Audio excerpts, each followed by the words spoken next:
I am continually amazed at how gardeners envision the outdoor space that they want to turn into the way they want to garden. You're going to be amazed.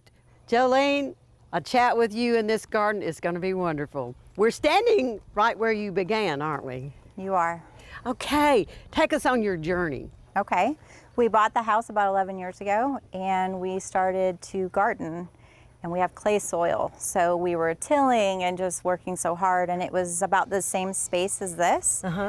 And we had good years and bad years. So I was just wanting it just to be done, and I decided to start with raised beds. Interestingly, I touched what's behind me, the spearmint just now, and what do you have it here for? We built the coop and realized that we needed some fly control.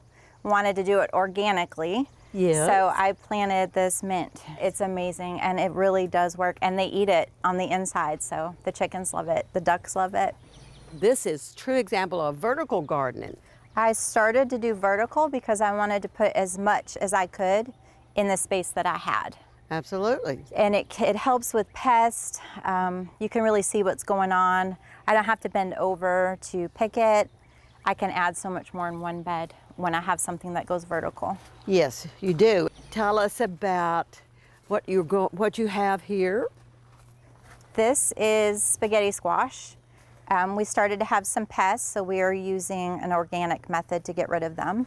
Yes. So I can really get in there and dig it out, do whatever I need to do. These sunflowers are volunteers.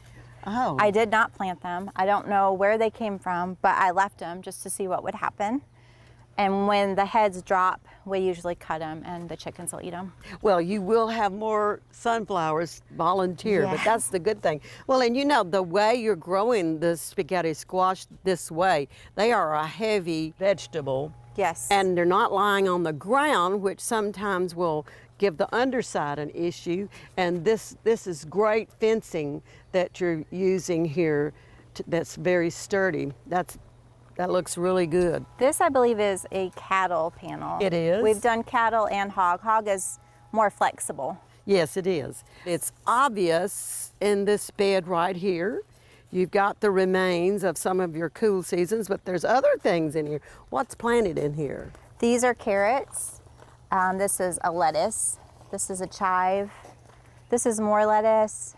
We let it bolt, and we're going to keep it as long as it's green to feed the chickens fresh greens. Oh, so you'll take the blooms? The blooms are going to bring in pollinators, which I really want. There is your carrot that's about to go to seed. Now, you're a seed saver. Will you allow this to grow and dry and save the seeds out of that? I will, and if it wants to volunteer next season, then I'll let it grow.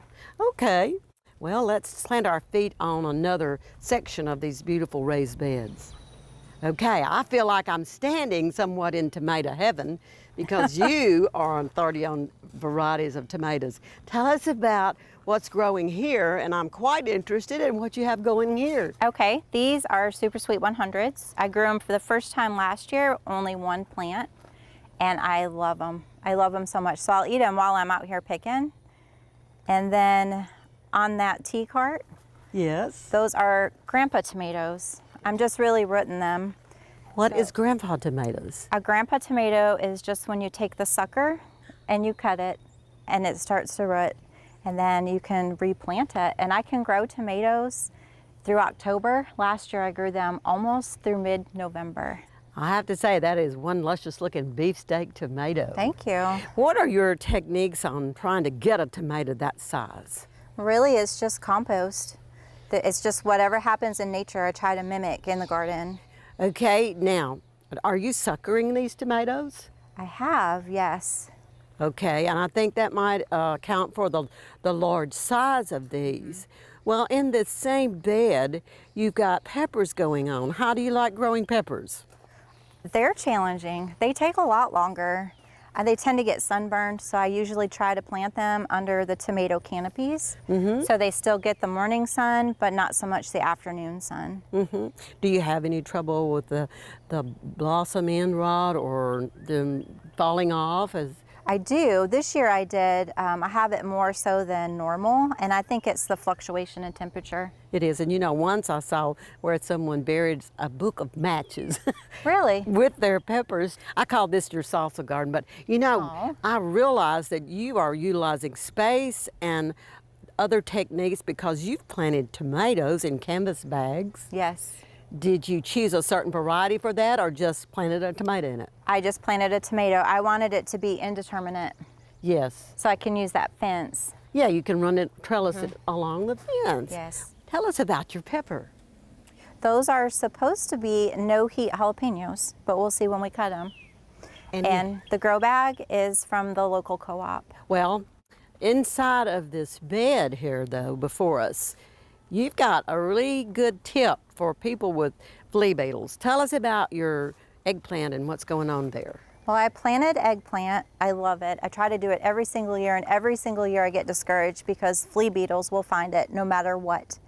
I read a book and it said to plant pineapple sage as a companion plant, and it would deter the flea beetles, and it has worked.